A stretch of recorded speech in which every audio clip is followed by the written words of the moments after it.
things like that happen. I mean, it's you could argue that it was, maybe a poor schedule, and maybe they could schedule him on a bigger court. Yes, but again, she's Alex Eala. That's been a talk, and which is understandable. There's some players coming from respective countries, like she's coming from Philippines, which is now a big deal. She's been the biggest ever, tennis player from that country, which is a big country, and there's a big... At the Australian Open, Novak Djokovic has finally spoken out about Alex Eala's predicament.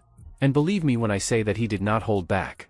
Alex Eala, the pride of the Philippines and a phenomenal Filipino tennis sensation, lost in the opening round of the Australian Open. Here's the worst part, though. Her performance wasn't the only factor. Djokovic and many others who have been following along believe that the WTA's handling of her match was a major factor in her elimination. And Novak is really calling them out on it. Alex Eala had big hopes going into the Australian Open. She isn't your typical player. She is without a doubt the greatest tennis player to have ever emerged from the Philippines. It's not exaggerated. That is a fact. This young lady has been breaking down barriers, creating history, and introducing Filipino tennis to a worldwide audience. She is deserving of respect. She should be treated with respect. She should be afforded the same opportunity as other athletes of her caliber. However, what did she receive in its place? A court that is smaller. Yes, exactly. Alex Eala should have been playing on a bigger, more prominent court, but the WTA chose to assign her to a lower court in spite of her skill, accomplishments, and everything she has accomplished. Novak Djokovic also took note. He didn't merely observe, he voiced his opinion. And he made it abundantly evident that the WTA had handled this poorly.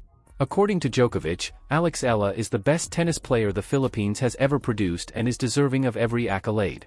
However, she isn't receiving that respect from the WTA. She is not being treated fairly by them. And regrettably, her first-round exit may have been influenced by this improper handling.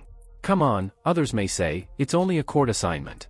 To what extent does it actually make a difference? Well, believe me when I say that it makes a huge difference. The court's dimensions, the ambience, the crowd's enthusiasm, the lighting, and the surface conditions. Each of these elements influences how well a player performs, particularly under pressure like during a Grand Slam competition. This is what, however, makes the situation even more unsettling. This is not a singular occurrence. Throughout her career in the WTA, Alex Eala has encountered a trend of dubious treatment, including this one. And you're well aware of what I mean if you've been following her path. Allow me to recall one particularly heinous instance. Something utterly startling occurred during the Australian Open qualifying round. In the first set, Eala was in the midst of a crucial rally. She struck a ball that was obviously in. People, I'm being perfectly clear. It was visible to everyone in the stadium. The mark was visible on the court. The trajectory was ideal. It was her point by every unbiased metric. The call-out then came.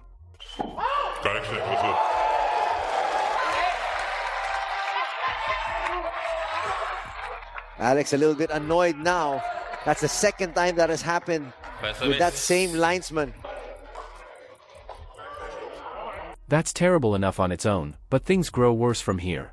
Rather than just giving her opponent the point, which would have been the incorrect choice, at least a choice would have been made.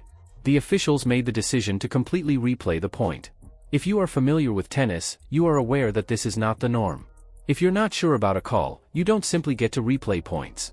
The ball is either in or out. Forget about it. You make a choice and follow through on it. However, it appears that the standard guidelines don't apply to Alex Eala. This is what I adore most about Alex Eala. She didn't simply take it. Calm but resolute, she approached the chair umpire directly. "I know what you're doing," she added. The resolve in her eyes and the assurance in her voice. She refused to be intimidated. She refused to be pushed around by them. She called them out on it in the middle of the court since she knew exactly what was going on. What do you know? Alex Eala prevailed in that match in spite of all of that bullshit, the dubious calls, and the attempts to distract her. She persisted. She persevered and advanced all the way to the Australian Open qualifying finals. That is the type of resilience and mental toughness we are discussing here. But hold on, things get even more problematic. Allow me to explain what transpired during her bout with Iga Swiatek. I'll give you some background if you don't follow tennis very carefully. Among the best players in the world is Iga Swiatek. We are discussing a former world number 1, multiple Grand Slam champion, and unstoppable force on the court. It is already a remarkable accomplishment for a young player like Alex Eala to be able to compete against someone of that ability. And you know what? Eala was more than simply a rival. She was performing incredibly well. She was keeping up with one of the top players in the game, matching Swante shot for shot. The momentum was increasing. She threatened to pull off what would have been one of the tournament's biggest upsets. Then, unexpectedly, a referee chose to question her about things in her backpack. Yes, you heard correctly. Eala was gaining significant momentum and confidence during a pivotal match when an official chose to make a big deal out of her backpack. Here's the truly unsettling bit, though. They didn't merely deal with it in silence. The announcement was amplified so that everyone in the audience could hear it. In an effort to degrade her in front of thousands of fans at the stadium and millions more watching at home across the globe, they attempted to paint her as some sort of rule breaker. It's confirmed you cannot use it. Consider the psychological effects that something would have on a player. You're in the zone.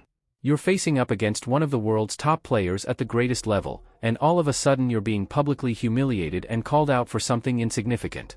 It's an obvious attempt to frighten her, to distract her from her game, to cause her to doubt herself just when she most needed it.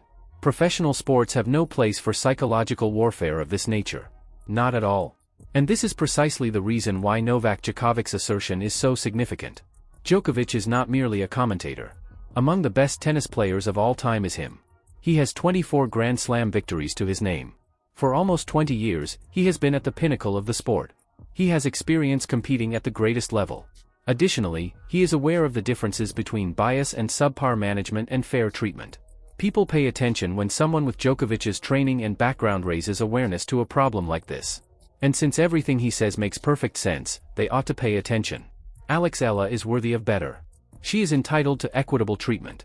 She should be treated with the same respect and opportunity as all other players on the circuit. The way the WTA is handling these kinds of incidents has to be seriously examined. Court orders shouldn't be given at random. Fairness and consistency in officiating are essential. Furthermore, in addition to competing against their rivals on the court, young, gifted tennis players from tiny tennis nations like the Philippines shouldn't have to deal with prejudice and subpar administration. What are your thoughts on all of this, then? Do you concur with Novak Djokovic that Eala's treatment has been handled improperly by the WTA? Have you observed how her matches are being impacted by this trend of dubious calls and choices? Please share your opinions in the comments section below. I'd want to know your thoughts. Let's also lend Eala some support. This young lady has already come a long way, and she will keep rising in spite of these challenges. She has the ability. She is mentally resilient.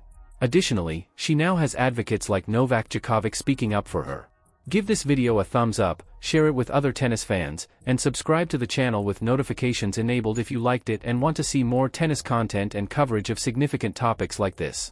Together, we can raise awareness of what's actually going on in the sport that we all love. I'll see you in the next video, and until then, keep up the good work advocating for tennis justice.